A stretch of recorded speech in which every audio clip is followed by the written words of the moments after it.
Hello, my name is Alex and welcome to my channel. Last time we talked about different track types in Ableton Live. And today we'll be talking about digital audio. Sound is a wave and just like any other wave, it has its own characteristics. Sound waves exist in real analog world and engineers used many ways of capturing and storing them on different kinds of analog media like tapes and vinyl. But then digital media came along and it brought in some new specifics. Analog wave has two main characteristics: wavelength and amplitude. If we take a pure sine wave, the wavelength is the distance between the neighboring peaks, and it is basically the length of one cycle. Analog sound waves are continuous and repeating, which means we can measure the number of cycles in a period of time. So the more cycles are there in a sound wave, the greater is the frequency, and frequency is measured in hertz, or number of cycles per 1 second. So the bigger the value of hertz, the higher is the pitch of a sound. Amplitude is the height of the wave. The bigger the amplitude of the sound wave, the louder the sound is. Loudness is measured in decibels. But these are the characteristics of analog sound wave. Let's see what changes when we go to a digital realm. There is one fundamental difference between analog world and digital world. Analog world is continuous, while digital world is discrete. For that reason, we cannot store analog signal in its natural form in digital. But we can try to get as close as possible and reasonably accurate. It is done by quantization. Quantization is the process of turning an infinite continuous set of values into a discrete set. So basically we take the analog waveform and scan it at some rate, thus cutting it into pieces, measuring the signal level at every scan. So every piece is called a sample. And since we get them at some rate, in digital world it becomes a sample rate. When we combine all the samples together, this dataset should be able to represent the original analog sound wave in a digital form. And the obvious question here is, how often should we do the scans? To answer this question, we need to know something about human hearing. There are basically three ranges of frequencies. We as humans can only hear anything between 20 Hz and 20,000 Hz. Anything below 20 Hz is called infrasound, and we can only feel sound waves from the spectrum. Earthquakes and volcanic eruptions are the examples of natural events that generate infrasound waves. Anything above 20,000 Hz is called ultrasound, and we cannot neither feel nor hear these sounds. When recording a sound wave, we use analog microphones and analog cables to connect them to audio interface. And it's only inside the audio interface the analog signal is turned into digital form via ADCs, or audio to digital converters. But audio is actually a two-way street. When we want to play the digital signal back, we'll also need a converter, and this time a DAC, to convert digital data to analog audio signal. So since 20,000 Hz is maximum what we can hear, the real question is how many samples are enough to properly capture a sound with 20,000 cycles per second.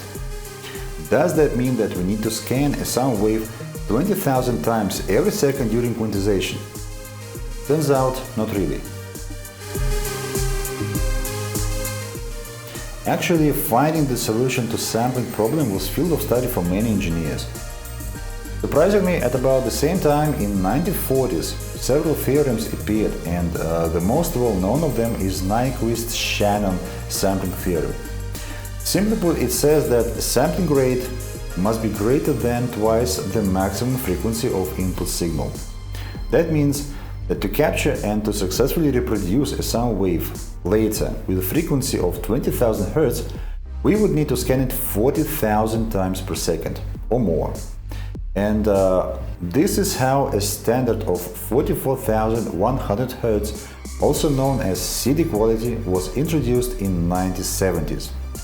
Are there any other standards? Yes, plenty.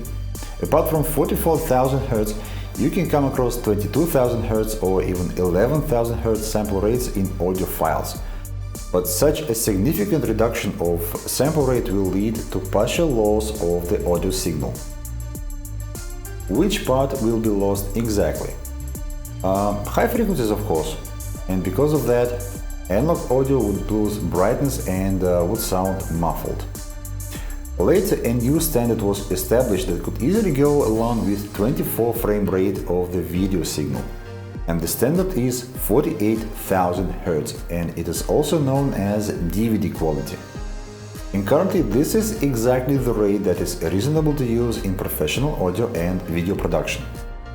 Even higher sample rates are supported by modern audio interfaces because now we have better and faster converters.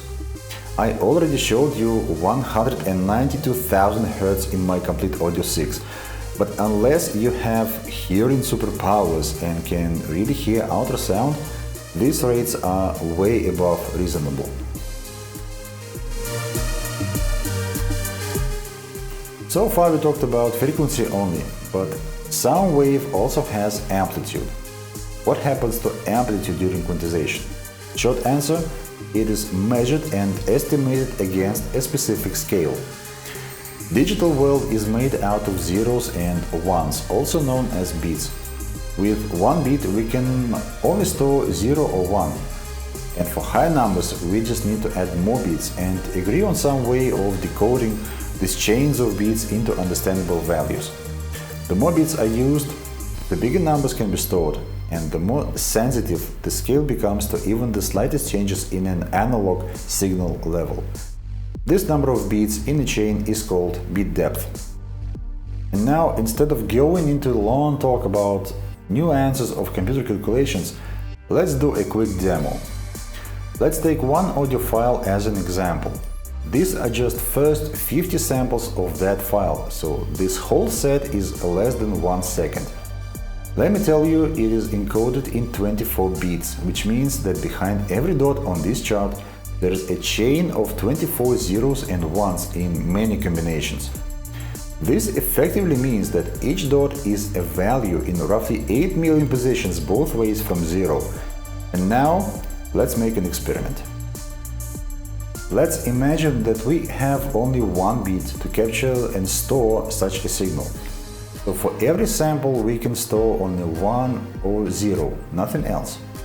Okay, let's be a bit more generous and pretend we also have a sign, which means we can use -1, 0 and 1. If we resample our samples into 1 bit, it would look something like this. It doesn't look like a sound wave at all, and that's why let's increase our bit depth to 2 bits. In 2 bits, assuming we also have a sign, we can have values from -2 to 2. So the sound wave will look like this. It now looks better, but still very far from original signal. With 4 bits, we can use numbers from -8 to 8. And again, it is better, but not enough. So these 1 bit, 2 bit and 4 bit examples were completely made up. You won't find them in real life. But the next one, 8 bit, was used in early generations of gaming consoles. With 8 bit, we can store numbers ranged from roughly -130 and up to 130. Please see that the waveform now starts taking shape. What happens if we add 8 more bits to make it 16 bits? Now we can map our analog signal on a scale of 33,000 positions both ways from 0. You can see that the changes are not as dramatic as before, but still there are some noticeable improvements. And actually 16-bit was and still is one of the standards used in audio. And yet, that's not the limit. Let's add 8 more bits and now we finally have our initial signal.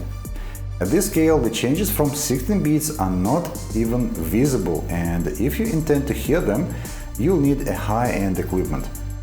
What's important to note is that when we were going from 8 bits to 24 bits, we were increasing the accuracy of the scale 256 times at each step. So, for example, when we do one step in 8 bits, we can do 256 smaller steps in 16 bits. And when we do one step in 16 bits, we can do 256 smaller steps in 24 bits. So it's like a ruler that has only meters in 8 bits, centimeters in 16 bits and millimeters in 24 bits. So as you can guess, there's not really much point in adding more bits for making the scale even more detailed, because at 24 bits it already is super detailed. And yet 32 bits exist, but for a different purpose. And we'll be talking about it in some other video. And that's it for today. Thank you so much for watching. Don't forget to like and subscribe so that we can stay in touch.